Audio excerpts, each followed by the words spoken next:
I love this area. I love this area. We're deeply invested here. Jay and I are the owners and the founders of the Firmly Planted Homeschool Resource Center. I'm an author and a speaker. I've written 8 books. I travel around this country. I've been doing it for nearly 20 years, speaking about issues of faith and culture and freedom. And my primary focus for the last 20 some odd years has been what's happening in our education system, which is why I know a lot of you are here tonight. I believe that so much of what's wrong in our country is hinging on our broken education system. And we are cranking out, no joke, by the hundreds of thousands every single year, students who hate this country and want to see it remade in the image of Barack Obama, in the Green New Deal. I mean, we look at what we see. You know, when we started talking about the Green New Deal, everyone was like, oh, they're not actually going to do that. No, they actually are. And what the public schools start, the public universities finish. And that's the truth. And so my 11-year-old daughter right now, the bedtime story I'm reading to her is a book about how Marxism came to the United States. That's the kind of mom I am. But I want my kids to understand why freedom is so important. And you guys, our country is at the jumping off place. We really are. And for the last 5 years, I've watched as Jamie, her butler, I voted for her, right? Every single time she ran, we've lived here for a long time. I voted for her super enthusiastically at first, then maybe less enthusiastically and less enthusiastically. And when she voted to impeach the sitting Republican president, when we knew that the alternative was going to be a nightmare for the United States, something inside me just was like, that's enough. And I called my friend, Representative Liz Pike, and it was just sort of tongue-in-cheek, and I was like, listen, Linda, what would happen if I ran? And she said, oh man, I've been waiting for this phone call for 5 years. And that's how I got into this mess. And so my husband and I, we started praying with our kids. And when I say praying, I mean we took it before the Lord. And we called people that we know all over the country. A dear friend of mine, Pastor Jack Hibbs, some of you guys might be familiar with him, Rob McCoy in Southern California, some of these guys that I've been kicking around with and working with for many, many years. And just saying, Washington State's in trouble. And we have a leadership crisis in this country from our school boards to the White House. And we won't be able to turn it around until we start sending people to represent us in every sphere of influence that actually care about this country and will honor and follow the Constitution. The Constitution is the most amazing governing document ever written by human hands. And the Founding Fathers had a very clear understanding of the role of the federal government, having just come from tyranny in England. So they knew what tyranny was like, which is why they gave us the Second Amendment. They said that the right of an American citizen to keep and bear arms shall not be infringed. And yet we're watching now as Republicans in the Senate are beginning the process of infringing upon your Second Amendment rights. And I have been to Republican meetings in the last couple of years, and I've watched Republicans give it a standing ovation. You guys, if we lose our Second Amendment freedoms, we're going to turn into Canada and Australia and New Zealand and Venezuela and every other communist country that's ever gone before us. We must never give the right to defend ourselves up to the government. Never.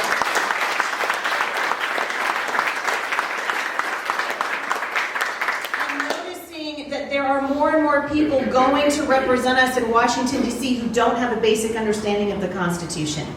The Founding Fathers gave us something gave the Congress something called enumerated powers. And whatever they haven't specifically given to themselves in the Constitution is dealt with then in the 10th Amendment, which is a states' rights issue. How many of you guys were really excited to see Roe v. Wade go into the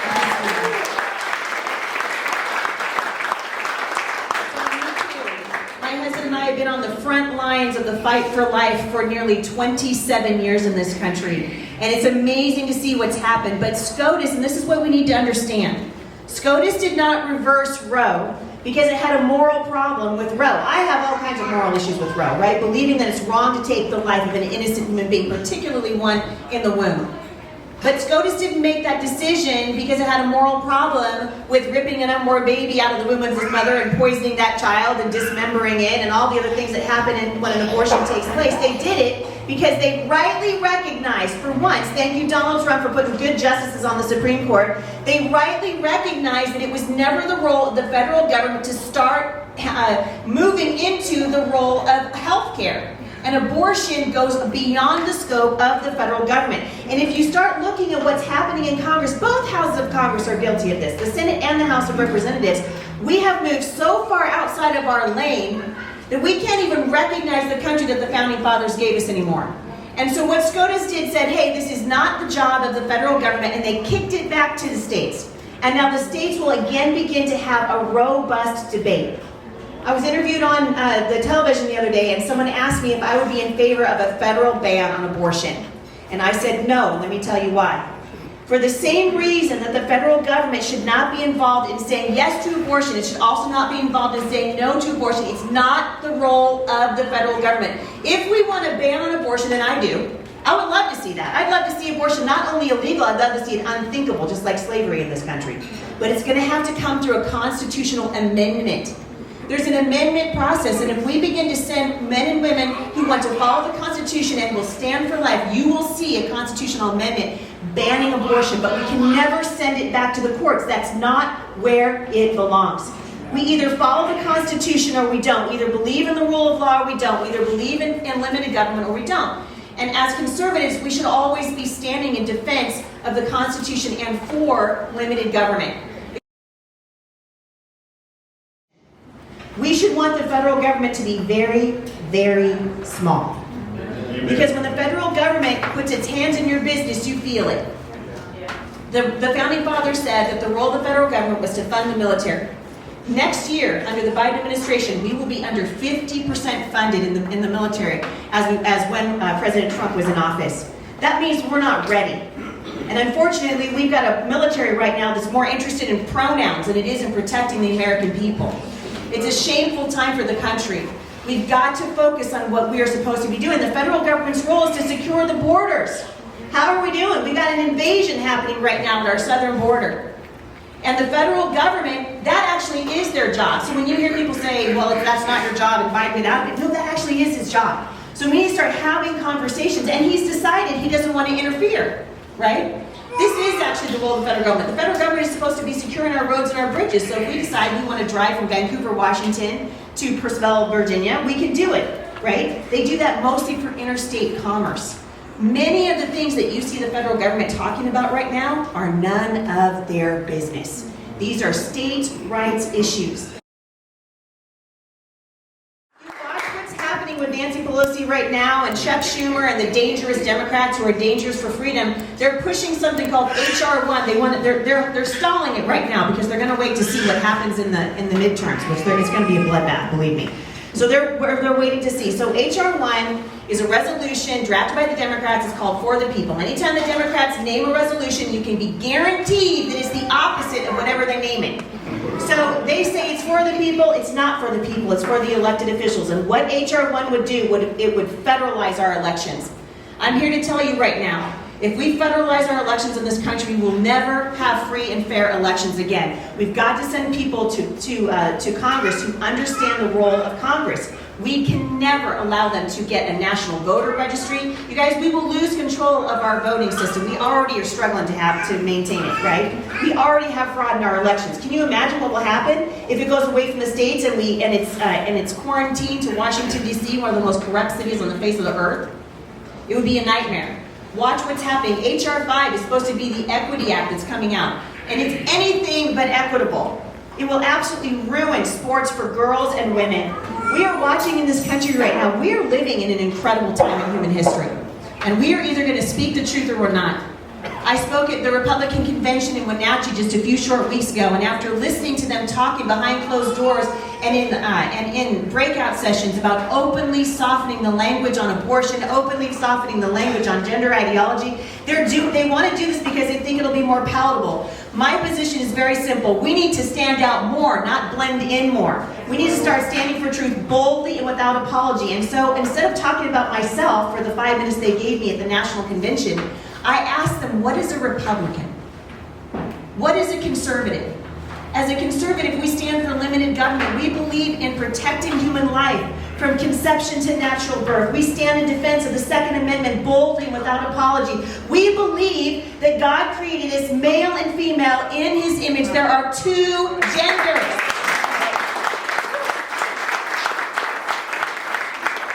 Right now, Nancy Pelosi is trying to strip the language of male and female from our legislation off the floor of the House of Representatives. If you understand anything about Marxism, then you will recognize this immediately. This is the language of Marxism. They know that if they can control the language and create chaos in the culture, which is exactly what it does, right, with all your zims, zers, or pronouns and all the wackadoo weirdness this is coming out of this community, that injects chaos into the culture. And when we cannot stand boldly for truth and without apology, we are going to see chaos in the House of Representatives. We're going to see it on the floor of our state houses. We're going to see it in our schools. We already do. And this is why we've got to start telling the truth. And listen, you guys, I'm here to tell you, I've been fighting this culture war for a long time. There is a price to pay. Freedom isn't free.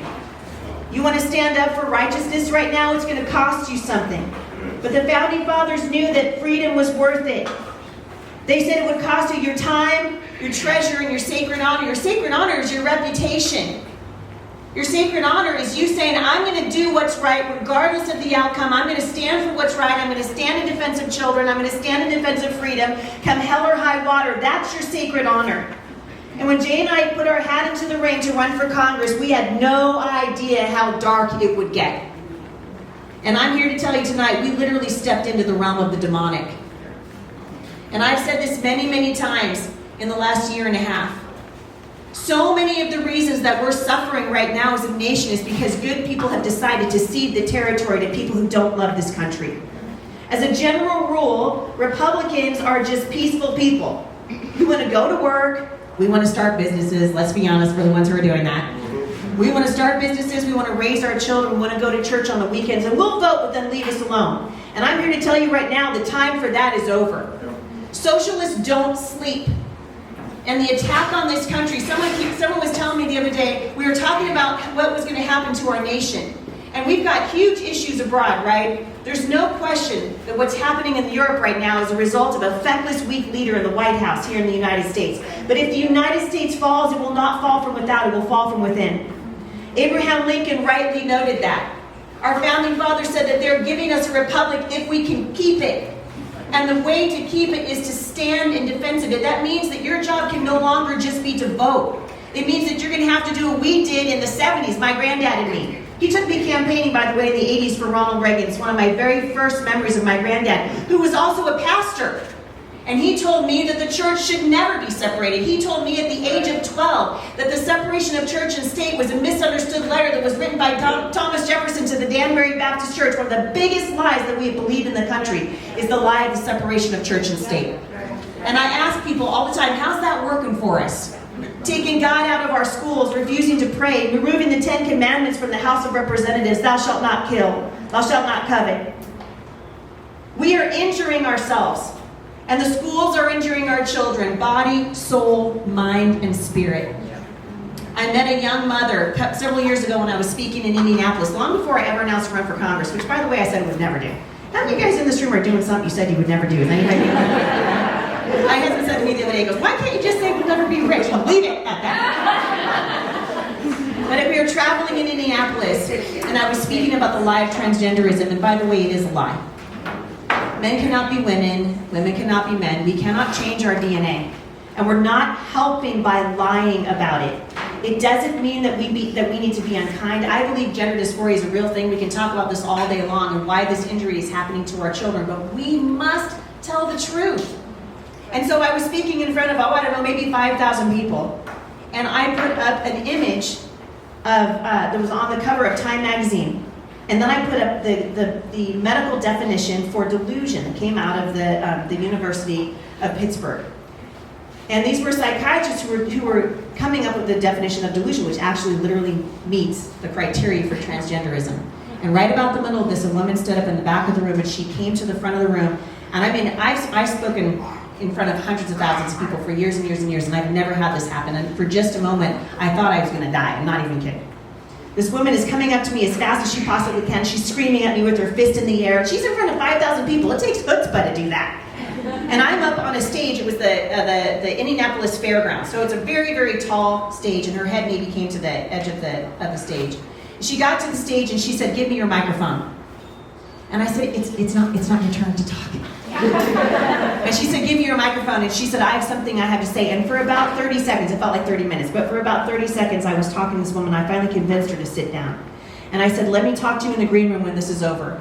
And like hundreds of parents that I have talked to before, her son went to the Indiana Unified School District just outside of Indianapolis. In kindergarten, they read him a book called Worm Loves Worm about two androgynous worms. And when they got married, they decided to switch genders. When they were in first grade, they started reading more of these children's books. That's why I never go to the library anymore, you guys. One of the most corrupt organizations on the face of the earth is the American Library Association, injuring your children. And they're reading these beautifully illustrated children's books to your kids, and they're injuring them. By the time her son was in first grade, two of his friends had decided they were the opposite sex.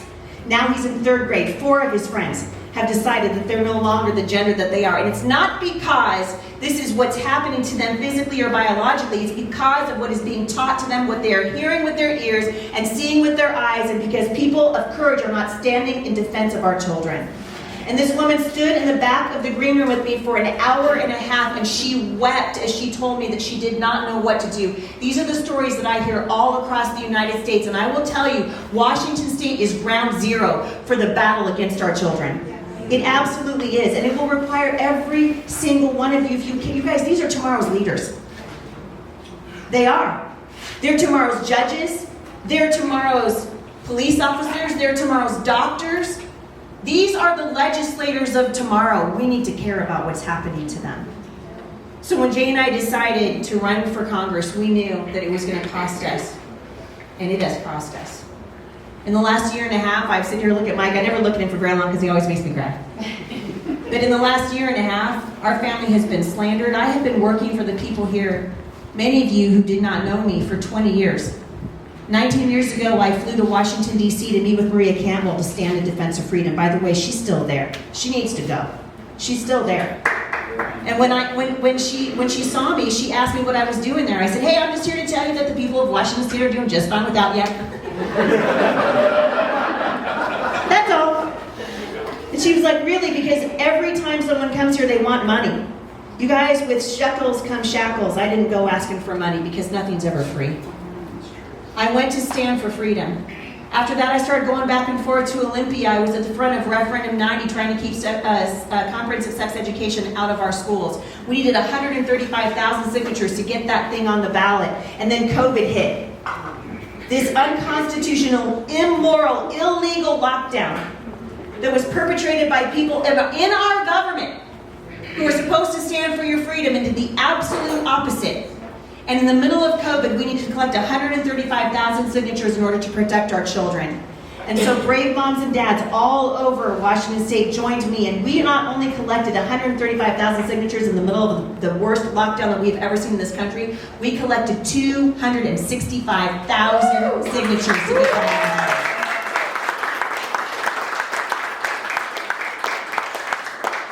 People ask me why you're running for Congress, I'm like, I've already been talking to him. I might as well go and duke it out with Nancy Pelosi. It really is just the next step for me. Most of our children are grown. The reason I have not run for Congress before now is because I have been solely focused on raising 7 children. 5 of our 7 children are grown now. They all love the Lord. They love this country. They can make their own beds and hold down a job. And I feel like that was the more important thing for me to be doing. And as we watch what's happening to our country, I'm going to ask you guys tonight to ask yourself, what can you do? What part can you play? Watch what's happening in your life. You don't like drag queens in your libraries? Run for your library board. You don't like what's happening with the curriculum that's being pushed on our children? Run for office. These decisions are being made by people just like you and me. Every single person whose name is on the ballot and every single person whose biography you're going to read in the voters pamphlet has a worldview, and they bring an ideology to the table. No one is nonpartisan. So when you see people running for nonpartisan office, call the phone number at the bottom of the voters pamphlet and ask them the questions of partisan issues, because I'm telling you, they have an opinion. We've got to start finding out who's running to represent us. I can stand up here forever and ever, amen. I speak for a living. I actually enjoy it. Way more fun than Congress. But you guys, you put me on the floor of the House of Representatives, you let me go toe-to-toe with AOC and Nancy Pelosi, and they're not going to know what hit them. You guys are going to be hearing a lot of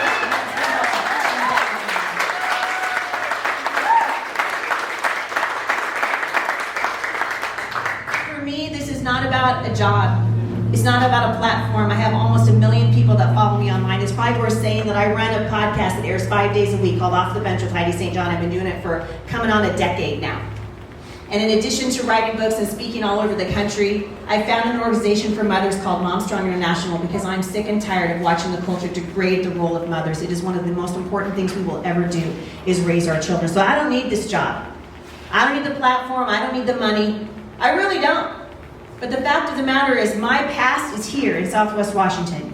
My present is here. All 3 of our businesses are here. My future is here. And I'm going to fight like crazy to make sure that we're free and that the federal government is reined in. And that is why I'm running for Congress. More, he portrayed himself to me as someone who'd been a Republican forever and ever. Amen. I just assumed if you're going to run for Congress, you must be a lifelong, dyed-in-the-wool, conservative, hardcore like me. And so I started asking him questions, and he was giving me, pretty good answers. But there were a couple things that I was like, I don't know about that. I asked him if he knew what was going on in our schools, and he didn't. He's not plugged in here because he isn't from here. He'd moved here just a few months before he ran for Congress. And in the months that followed, I decided to go ahead and get in the race anyway. And I called him on the phone. I said, hey, Joe, I appreciate what you're trying to do, but I'm going to throw my hat in the ring anyway. And he said, all right, let's do the thing. And I introduced him to some people at an event. He didn't really know anybody at the Clark County Republican Party when we went there the first time. So I kind of took him around and introduced him to some people. And a couple of maybe a week later, in March of 2021. Now you got to remember, this is right after Jamie Herrera Butlers voted to impeach the president. The political atmosphere here in Washington State at that time was hot. I mean hot. We're talking tar and feather and pitchforks and the whole thing. And we went to an event in Clark County. Me and Mr. Kent and Wadi Yukor. And they said, there were 2 questions they asked that night that I think have been pivotal in the race. First question they said was, if Donald Trump endorses one of you, would everybody else just get out so we can just focus on one person and not split the vote? I've actually never heard the term split the vote. You guys, Republican primaries and primaries in general, they literally exist to split the vote. That's what they're there for. So this is a free country, so whoever wants to jump in the race is supposed to be able to get in the race, and then the top 2, the cream is supposed to rise to the top, and then those top 2 go to the general election. Primaries exist to split the vote. That's why they're here. So they asked if we would drop out of the race. Well, I had met with the president already. I hadn't met the president yet. So I looked at Mr. Kent and I thought, we're all the same. He believes that we're all Republicans, right? We'll stand in a circle and sing Kumbaya and the country will get better and this will be great. So I was like, I looked at him, I thought, oh, that's fine. I looked at Wadi and I thought, he's a little dingy, but I like him, he'll do fine. And so I said, you know what, whoever Trump endorses right now is going to suck the oxygen out of him for everybody else. So yeah, I guess I would get out of the race. And in the months that followed, on the campaign trail, I started hearing Mr. Kent talking of using language that Republicans don't use. I was standing in front of him one night and he just got up in front of a room just like this and he said, how many of you guys are tired of the rich not paying their fair share? And I thought, I don't know any conservatives that talk like that. And then I started hearing him talk about all kinds of issues that seemed a little bit off to me and not conservative at their root. And the months kept going on, and in June I got to meet with President Trump, and I sat down with the president. This was weird, you guys. Have anybody ever watched The Apprentice? So this is like my lifetime apprentice, my real life apprentice interview, right? So the president calls me, Heidi, I want to talk to you. Can you come to my golf club in Bedminster, in New Jersey? So I go to New Jersey. And it was like a scene from a movie. It's just me and him in a room, and he came in and he offered me a Diet Coke, and I was so nervous that I would drop it that I turned him down. Stupid. I wish I would have done it. I'd have been like, absolutely, I'll take a Diet Coke from you. It'd feel all like cool, but I was too nervous. So he sat down and he said, Heidi, why? The first question out of his mouth, he was very kind to me, by the way. First question out of his mouth, Heidi, why would you run against a Gold Star husband? And I said, sir, with all due respect, because I'm a better candidate. I'm from Southwest Washington. My kids are here. I know the issues. I've been working for the people here for 20 years. I know the issues of Southwest Washington. I said, my opponent is brand new here. No one knows who he is. And this is before I knew anything still about my opponent. And Mr. Trump opened up a dossier on his desk, and I was like, what is going on? And he pulled out a piece of paper, and he looked me right in the eyes, and he said, Heidi, why don't you pay your federal taxes? I see that your businesses have been closed for failure to pay federal taxes. And I'm thinking to myself, if my business was closed, I would know it. And I said, sir, I I don't know what you're talking about. He goes, okay, all right, that's fine. Picks up another piece of paper out of this file folder, a manila folder. I'll never forget it. It's burned in my memory. And he said, Heidi, I see that you filed bankruptcy multiple times. And how do you think you can lead in Congress if you can't maintain your own household? And I was like, sir, I did not file bank. I don't know what you're talking about. And he's reading all this stuff to me. Turns that page over, pulls out another page. And he said, Heidi, I see you didn't like me very much in 2016, and now it gets really awful. Because I actually didn't like him in 2016, in the beginning of I know Dr. Ben Carson, he's a friend of mine, and I was all in for Ben. I've traveled the country with Ben. That guy is a quality guy. I don't think he had the chutzpah that we needed for the job, but boy, I'll tell you what, I was all in for him, and I wrote a scathing, I am an author. It was very well worded, but never did I ever think that Trump would sit across a desk from me and read it back to me. Because if I had thought that, I would have said things differently. And he's reading this to me, and you guys, I can feel my face getting hot. My ears are hot. I'm just like, I want the ground to open and swallow me. And I finally just stood to my feet, and I said, sir, with all due respect. And then I'm like, sit down, but it's too late, I'm standing. I said, sir, with all due respect, everything that you're reading about me in that dossier is a lie. Except for that 2016 Facebook post. I did write that. Would you please allow me to explain? And by now, he thinks it's funny. And so he says, oh, by all means. And so I said, sir, when you came down that golden escalator, all I saw was a reality TV star billionaire who wanted 5 more minutes in the spotlight. And we don't need another TV star in the White House. We need a patriot. I said, our country was in trouble. My children are growing up in this country that I love. My grandchildren are going to suffer under the next administration, and I didn't want it to be you. And as it turned out, I was wrong. I said, you were actually a pretty good president. Truly. I said, I voted for you in 2016, but to be fair, I would have voted for Mickey Mouse to keep Hillary Clinton out of the White House. And that's the truth. And at that point, his secretary said, sir, a lot of people felt like Heidi, and I was like, thank you. Thank you. And I'm trying to figure out how to sit down.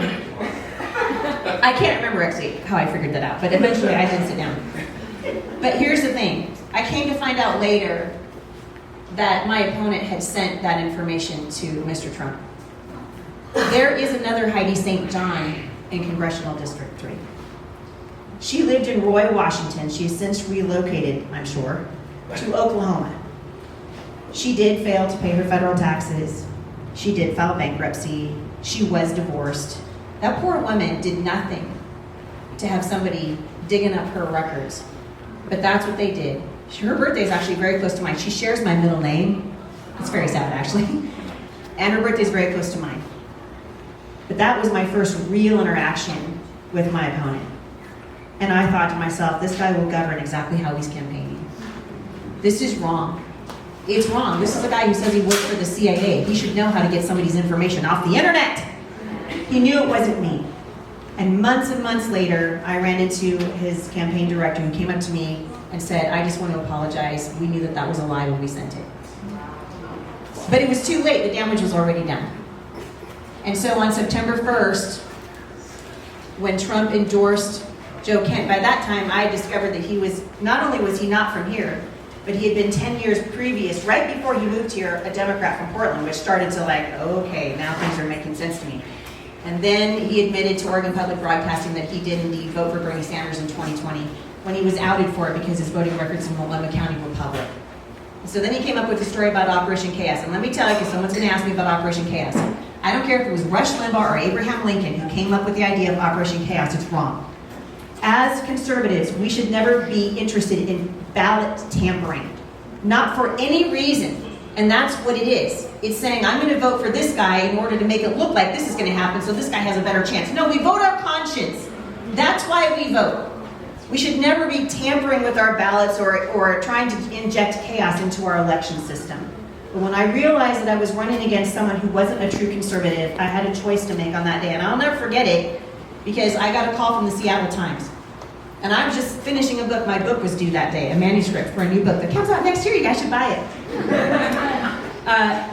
Anyway, it was my deadline for the book was September 1st, so I'm frantically trying to finish the epilogue and finish what I was doing, and my phone rings and it's the Seattle Times.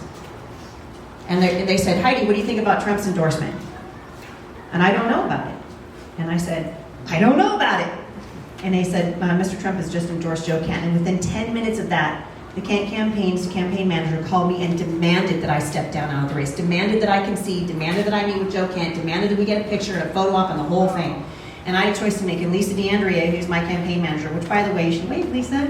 This woman's a warrior.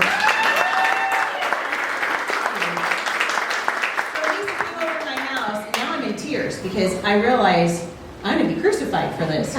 Like, if I stay in the race, I'm going to be shot at, and it's going to get terrible. But I knew it was the wrong thing to get out of the race. I knew the right thing to do would be to stay in the race and give the people of Southwest Washington an actual true conservative to vote for. Jamie Herrera Butler needs to go. I think we can agree on that. We need new eyes in Washington, D.C. We need a fresh voice, fresh attitude, fresh ideas. We need a conservative representative who actually wants to come back here. I'm not moving, by the way. You guys send me to D.C., I'm commuting. I'm not moving. My grandkids are here.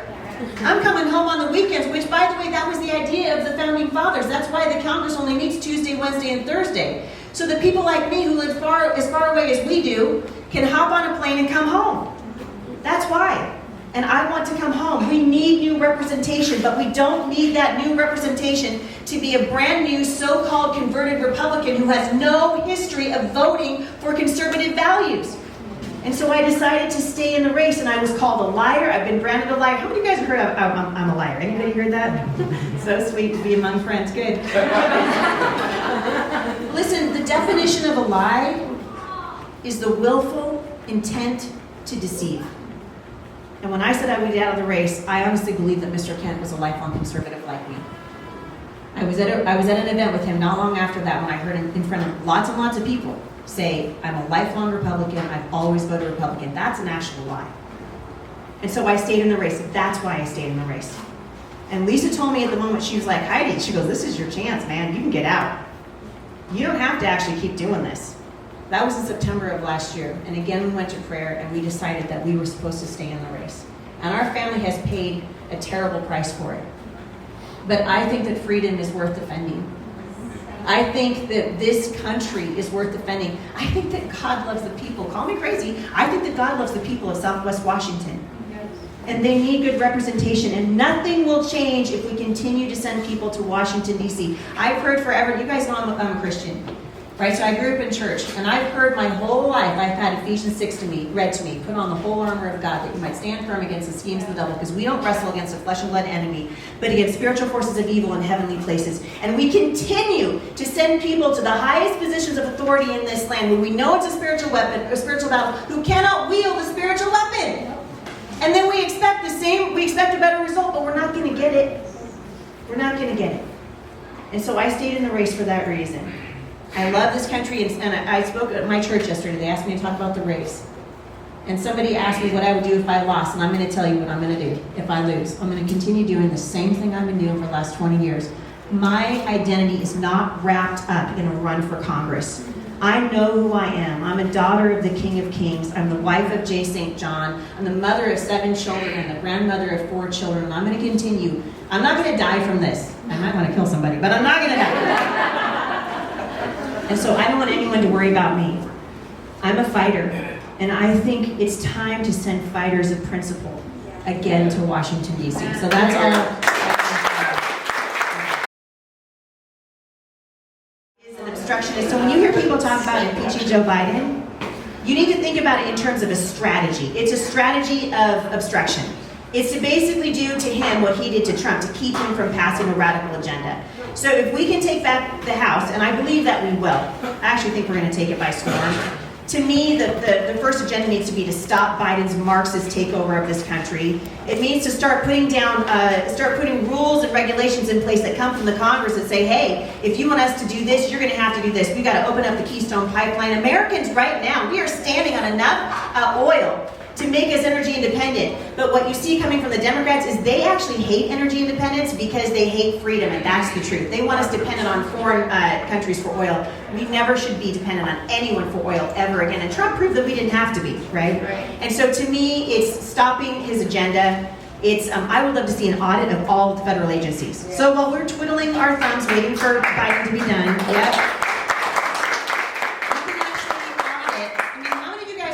where your money is going. Yeah. Billions and billions of our tax dollars are going to fund these agencies, and most of us don't even know what the heck they're for. We don't even know what they're doing. And so I'd like to see that happen. The other thing that I would like to see happen is I plan on just immediately building coalitions. So everyone knows that Washington, D.C. runs on relationship. For better or for worse, it runs on relationship. I've heard my opponent many times say, on day one, I'm going to do this. No, you're not. You're doing nothing on day one because you're one of over 400 people. We cannot do anything on day one except for begin to build relationships with people who share our love for the Constitution, our passion for freedom. Because that's when you start making a plan so that when we take back the White House in 2024 and the Senate in 2024, which God willing we will, we already have a plan in place ready to implement. And so it's working hard for the people by building those relationships, by coming up with an America First agenda that we can implement the moment the Senate is sworn in and we have control of, again, all three houses of government. I actually think we will. I think that's going to happen. So that's just a little bit of it, all right? Just the tip of the iceberg. But that's a great question. Thank you. Somebody else? Yeah. How has your interaction... Can somebody bring me some water? That'd be awesome. How's your interaction been with Democrats, right? Because you have to do the top Yep. two, and then you've got a very large district.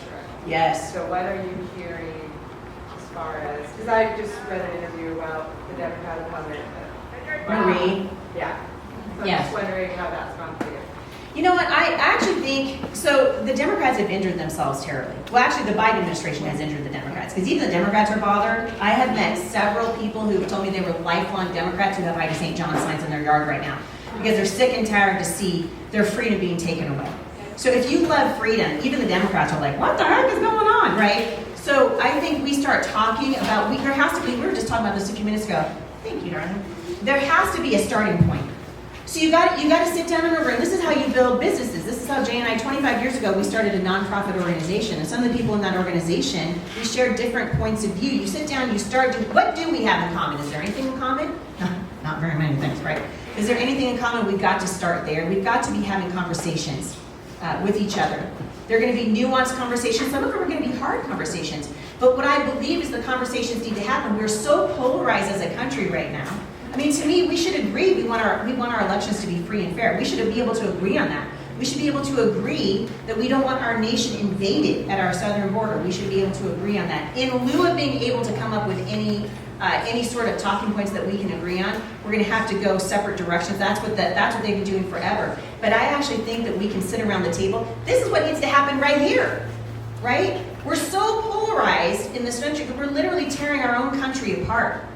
And frankly, the tone that this has taken, and I think we were just talking about this before, this gentleman had talked to me earlier, the tone in American politics, and partly you can lay this on Trump.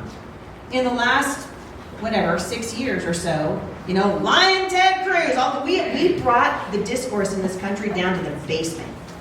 We don't respect each other anymore. We're not listening anymore. We got to change that. And so there are going to have to be some things that we work together on. There are going to be some deal breakers for me. I'm never going to compromise on pro-life. There's going to be some things they're just non-starters. But there will be things that we're going to have to go, okay, a little money here and a little money there. I like a wall, but if you'd rather have a barbed wire fence, fine. We need to secure the southern border.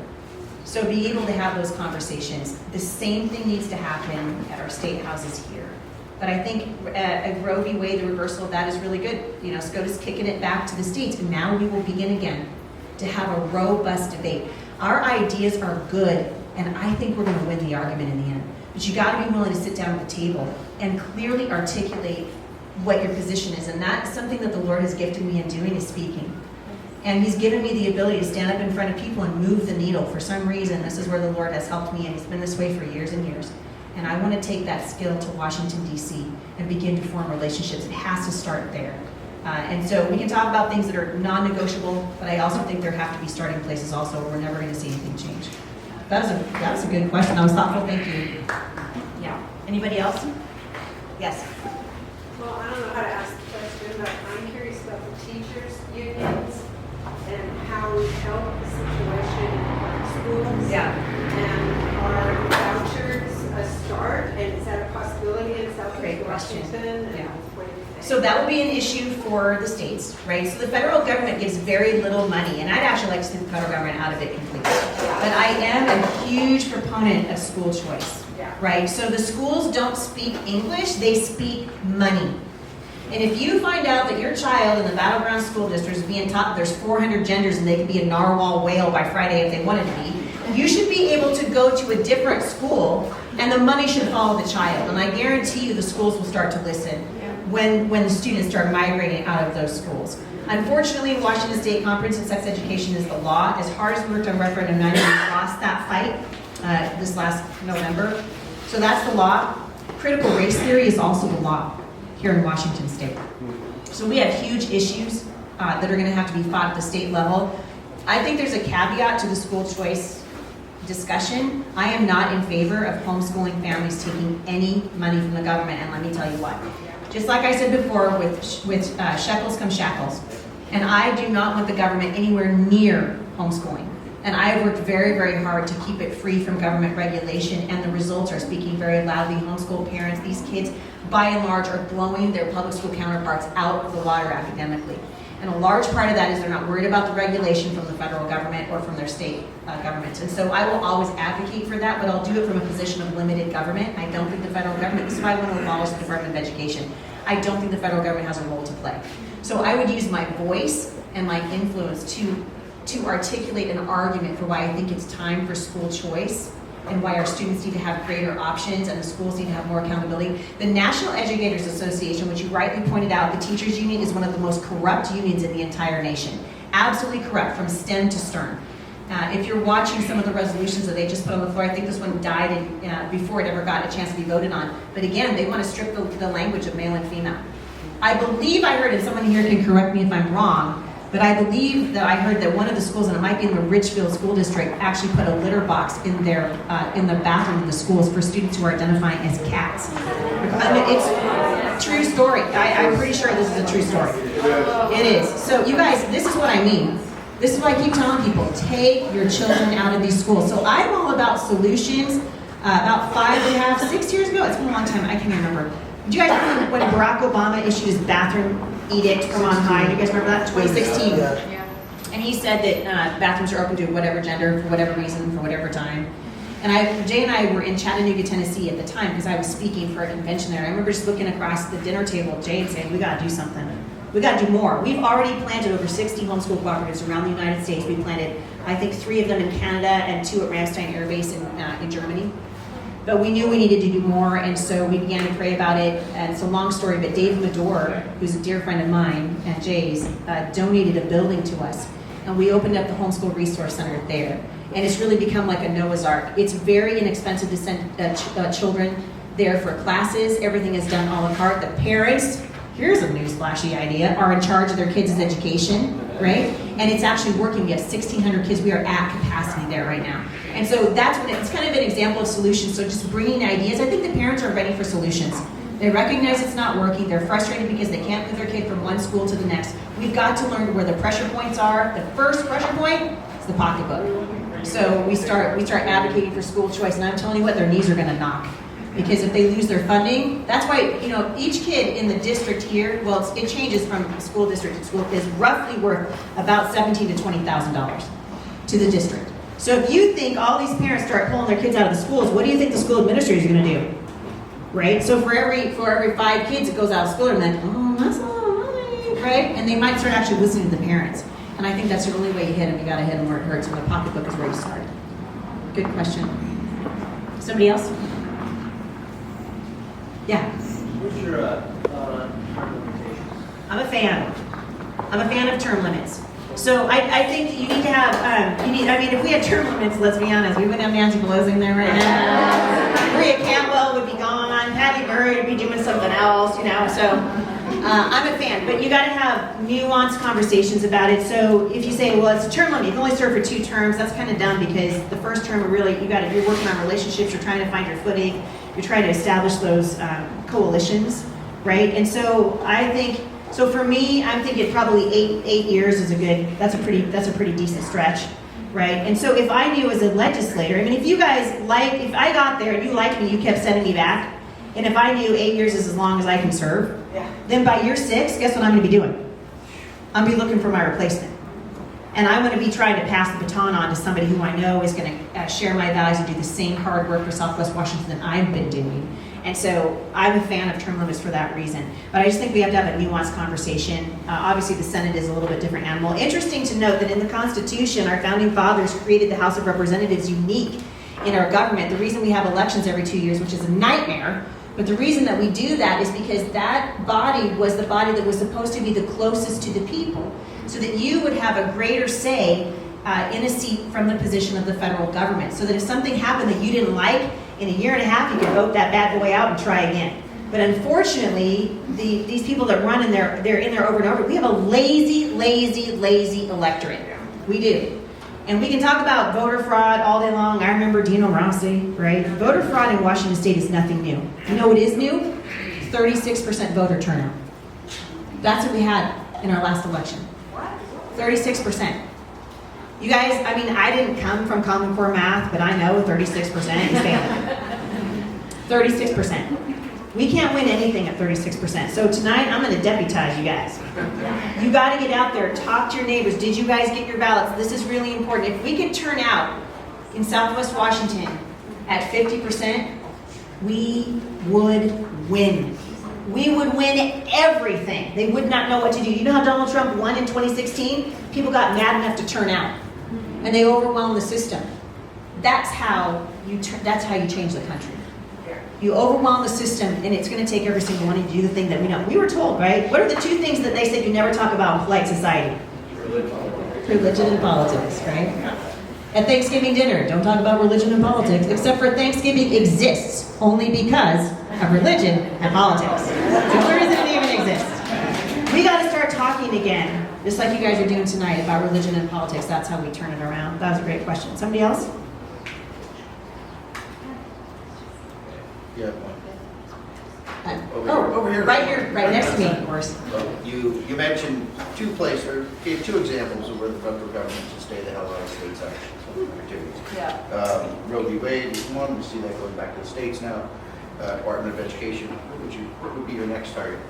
So there's a couple, I wish I would have brought them tonight. There's actually 33 federal agencies that the government has created. So I asked the class, so the Department of Commerce, I said, what do you guys think the Department of Commerce is doing? Not a single person in that 300-person room knew what they were doing. So we started going through and just reading the federal agencies. I don't have lists in front of me, so I can't think of it right now, but there were at least 5 of them right off the top of my head that I was like, this one needs to go. You just tell by the title. Like, what the heck are you doing, right? But you can't get rid of them without auditing. So the American people need to see, first of all, what they're doing. So the transparency is really important. I love to see what the Department of Commerce is doing. I love to see what some of these agencies, and some of them are new, right? So for the last, I think, 45 years, they've been creating them very, very steadily, and most of us don't even know what's going on. So wouldn't it be amazing if your representative published a list of all the federal agencies, and we started asking the people of Southwest Washington, are you concerned about any of these? And got your feedback. That's actually the job of a representative. So, I mean, I can't, off the top of my head, I can't think of what they would be right now, but the list is long. And the federal government, it goes back to those enumerated powers. So it's understanding what the role of the federal government is. And I mean, I might be one of the only people in the Congress that wants to shrink their role. Maybe the rest of them are just these, bloviated, we love the power. Because this is all about power now, even on the Republican side. It is, because Republicans are as guilty of this as the Democrats are. Next time, I'm doing politics in the park. When is that? Where's Lisa? Thursday. Thank you, Serena. I'm doing politics in the park at Philida. This Thursday, I'll bring the list. Because it'd be worth looking at. Thank you, that was a good question. I wish I had a better answer for you. Anybody else? Yep. How do you feel about the defense appropriation bill and how that affects women being drafted? I am against women being drafted. So again, this goes back to our disdain for the role of mothers and the role of women. And also the feminist movement hasn't helped us at all, right? The feminist movement, I believe, right? I'm all for women's suffrage and equal rights for women and equal pay for equal work and all that stuff. We've gone so far beyond that. Ever notice that it's always the men who are winning and getting the women's awards? Ever notice that? Right? Did you guys see the picture of who's the dude in the Navy? The guy. Oh my goodness, I'm so tired. Do you guys know what I'm talking about? Anyway, there's Rachel Levine. For goodness sake.